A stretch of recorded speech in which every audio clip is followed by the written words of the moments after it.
നമസ്കാരം.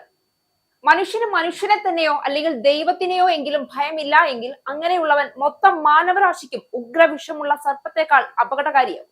അത് ട്രംപിന്റെ കാര്യത്തിൽ അക്ഷരം പ്രതി ശരിയാണ്. യുദ്ധം നിരപരാധികളായ മനുഷ്യരോട് തുടങ്ങി വെച്ച് ഒടുവിൽ അത് പടർന്ന് ദൈവത്തിനെയും ദ്രോഹിക്കാൻ തുടങ്ങിയിരിക്കുന്നു. അമേരിക്കൻ പ്രസിഡന്റ് ഡൊണാൾഡ് ട്രംപ് ലോക രാഷ്ട്രീയ വേദിയിൽ വീണ്ടും തന്റെ അതിക്രമ സ്വഭാവം തെളിയിക്കുമ്പോൾ ഈ പ്രാവശ്യം അത് രാഷ്ട്രീയ പ്രതിപക്ഷത്തോടോ ശത്രു രാജ്യങ്ങളോടോ മാത്രമല്ല, മതത്തിന്റെ പ്രതീകങ്ങളോടും ആത്മീയ നേതൃത്വത്തോടും നേരിട്ടുള്ള വെല്ലുവിളിയാണ് ഉയർത്തിയിരിക്കുന്നത്. പോപ്പ് ലിയോ 14 പോലുള്ള ആത്മീയ പ്രതീകങ്ങളോട് പോലും കടുത്ത യുദ്ധഭാഷ പ്രയോഗിക്കുന്ന ട്രംപിന്റെ നിലപാട് ലോകം കണ്ടുവരുന്ന ഒരു പുതിയ തരത്തിലുള്ള അധികാര അഹങ്കാരത്തിന്റെ തെളിവായി മാറുകയാണ്. യുദ്ധം, സമാധാനം, മനുഷ്യജീവിതം ഇവയെല്ലാം ഒരു രാഷ്ട്രീയ കളിയുടെ ഭാഗമാക്കി മാറ്റുന്ന സമീപനമാണ് ട്രംപ് വീണ്ടും തുറന്നുകാട്ടുന്നത്.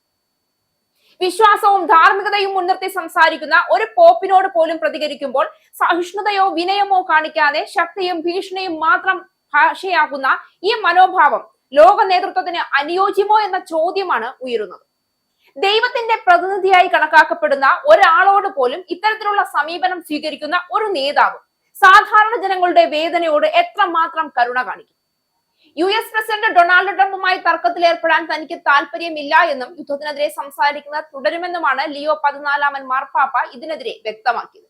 തനിക്കെതിരായ ട്രംപിന്റെ വിമർശനങ്ങളോട് പ്രതികരിക്കുകയായിരുന്നു അദ്ദേഹം.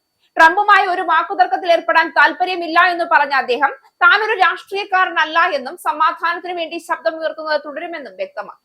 ക്രിസ്തീയ സന്ദേശം ദുരുപയോഗം ചെയ്യപ്പെടുകയാണെന്ന് അഭിപ്രായപ്പെട്ട അദ്ദേഹം യുദ്ധത്തിനെതിരെ സംസാരിക്കുന്നത് തുടരുമെന്നും പ്രഖ്യാപിച്ചു.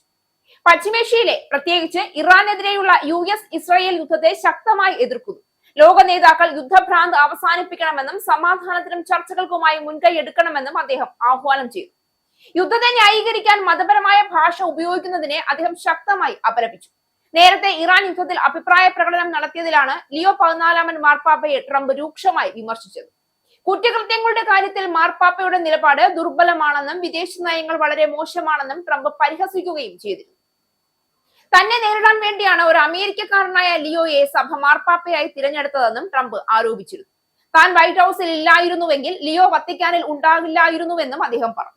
മാർപ്പാപ്പ ഒരു രാഷ്ട്രീയക്കാരനാകാൻ ശ്രമിക്കാതെ സഭയുടെ കാര്യങ്ങളിൽ ശ്രദ്ധ കേന്ദ്രീകരിക്കണമെന്നും സാമാന്യ ബോധം കാട്ടണമെന്നും ട്രംപ് ഉപദേശിക്കുകയും ചെയ്തിരുന്നു.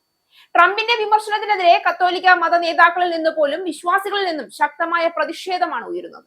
മാർപ്പാപ്പ ട്രംപിന്റെ രാഷ്ട്രീയ എതിരാളികളല്ല എന്നും അദ്ദേഹം സത്യത്തിന്റെ വക്താവായ ക്രിസ്തുവിന്റെ പ്രതിപുരുഷനാണെന്നും US conference of Catholic bishop president archbishop Paul S Coakley വ്യക്തമാക്കി. മുമ്പ് ഫ്രാൻസിസ് മാർപ്പാപ്പയുമായി ട്രംപിന് സമാനമായ അസ്വാരസ്യങ്ങൾ ഉണ്ടായിരുന്നു. ട്രംപിന്റെ വാക്കുകളിൽ മറഞ്ഞിരിക്കുന്നത് വെറും രാഷ്ട്രീയ നിലപാട് മാത്രമല്ല, അതൊരു വ്യക്തിപരമായ അഹങ്കാരത്തിന്റെ പരമാവധി പ്രകടനമാണ്. ലോകം മുഴുവൻ സമാധാനം തേടുമ്പോൾ യുദ്ധത്തിന്റെ തീയിൽ കൂടുതൽ ഇന്ധനം ചേർക്കാൻ ശ്രമിക്കുന്ന ഈ സമീപനം മനുഷ്യകുലത്തിനുള്ള ഒരു മുന്നറിയിപ്പാണ്. ഞാൻ മാത്രമാണ് ശരിയെന്ന ഏകാധിപത്യ ചിന്താഗതിയാണ് ഇവിടെ പ്രകടമാകുന്നത്. അത് മതവിശ്വാസങ്ങളെയും ആത്മീയ മൂല്യങ്ങളെയും പോലും തകർക്കാൻ തയ്യാറായ ഒരു ശക്തിയുടെ മുഖമാണ്. ഈ സാഹചര്യത്തിൽ ട്രംപ് ഉയർത്തുന്ന ഓരോ പ്രസ്താവനയും ലോക സമാധാനത്തിനുള്ള വെല്ലുവിളിയായി മാറുകയാണ്. ദൈവത്തെയും ആത്മീയ നേതാക്കളെയും പോലും വെല്ലുവിളിക്കാൻ ശ്രമിക്കുന്ന ഈ അഹങ്കാരം ഒടുവിൽ മനുഷ്യകുലത്തിന് തന്നെ ഭീഷണിയാകുമോ എന്ന ആശങ്കയാണ് ഉയരുന്നത്.